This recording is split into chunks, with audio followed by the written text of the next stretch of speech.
What's going on, everybody? It's your boy, 3 Days Nate. Yup, it's me again, here with another episode of TDN Takes, where I do the hottest sports takes, reactions, and anything else in between, man. Hey, it's the first day of Wildcard weekend, and wild it was, man. It is official. The defending Super Bowl champion New England Patriots are done for the season. The dynasty is over for the time being. On the other hand, the Houston Texans defeat the Buffalo Bills in an exciting back and forth matchup, coming back from 16-0, winning it in overtime. Deshaun Watson, hey, he could be the guy of the future. He could be the next great quarterback in the AFC. Who knows? AFC's got a lot of great young talent.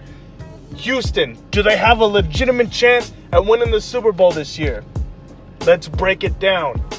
Like we said, they were down 16-0, and they were able to manage and claw their way back, eventually taking the lead 19-16. They had scored 19 unanswered points, and Buffalo had the ball in Houston territory at the 25, I believe, in the fourth quarter.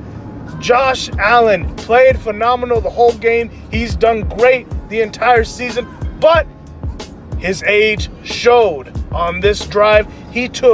First of all, he had an intentional grounding that really should not have happened. He should have been aware. He should have been aware of the situation that he was in and knew that if pressure was coming to throw the ball away, they were already in field goal range, but instead, he almost takes the sack. Instead of the sack, he gets the intentional grounding call. Next play, it's a 4th and 27, and Buffalo, rather than going for the punt, they decide to go for it, and Josh Allen runs backwards and gets another sack, putting Houston in position to end the game. But with 3 timeouts, Buffalo was able to hold him and stop him on a 4th down, get a turnover on downs, and Josh Allen leads them down the field, but almost screws it up again whenever he scrambles for a 1st down and pitches it to his tight end for no reason whatsoever. It was insane. I was like, what are you doing, man? But they were able to maintain possession. Luckily, they didn't get a penalty because it sure looked like it would have been a batting call. And anyways, Hashka kicks it. They go to overtime, and it's exciting back and forth. But Houston ends up coming out on top after Deshaun Watson completes a big-time 1st down and puts them in field goal range. They get the dub, and now they're going to the divisional round to face, let me think, don't tell me. They're going to face Patrick Mahomes and the Kansas City Chiefs, while on the other side, the Tennessee Titans, who just defeated the defending Super Bowl champions, in case I didn't mention that already, New England Patriots. And they're going to Baltimore to face Lamar Jackson, who's probably going to be the MVP of the NFL this year, up in Baltimore. That's going to be an exciting one. 2 exciting divisional round playoffs between all young quarterbacks. You got Watson versus Mahomes. You got Tannehill. He's on his redemption tour, trying to prove himself as a legitimate starting quarterback, going up against the up-and-coming Lamar Jackson, the Steph Curry of the NFL. He's changing the game, literally. But what does this mean? What does this mean for the teams that lost? Buffalo, they got a lot of potential. Josh Allen actually seems like he might be for real. He just made a couple of rookie mistakes that could have potentially won them the game.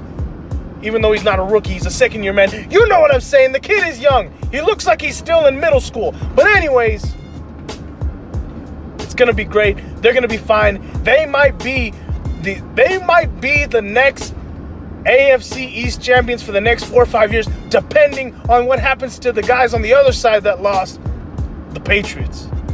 Bill Belichick, he could be in some trouble. If the NFL decides to take action on this whole recording of the sidelines thing, Bill Belichick might get suspended. Because remember a few years ago when the Saints got in trouble with the Bounty Gate, Sean Payton was suspended the whole season. Sean Payton didn't know what was going on. That was all his defensive coordinator stuff. But Sean Payton, as the ringleader of that team, he got suspended the whole season. And whether or not Bill Belichick had anything to do with that kid recording the Cincinnati Bengals sideline, the NFL could take action because of their history. Who knows? What happens if the NFL decides to take action? Does Belichick leave New England? Does he go to Dallas? I know I'd like that, but anyways, let's not get too crazy. But let's be more realistic here. There's been a lot of rumors swirling around. Is this the end of the dynasty of Tom Brady in the New England Patriots? Could this have been the last game that Tom Brady played in a New England jersey? Whether he retires or whether he signs somewhere else, this may have been it. And what a way to end it. He threw a pick six to lose the game. What kind of imaging is that? That would be horrible.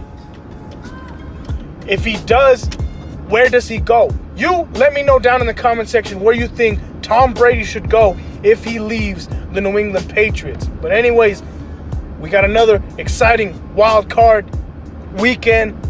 It's only day one. We got day two tomorrow.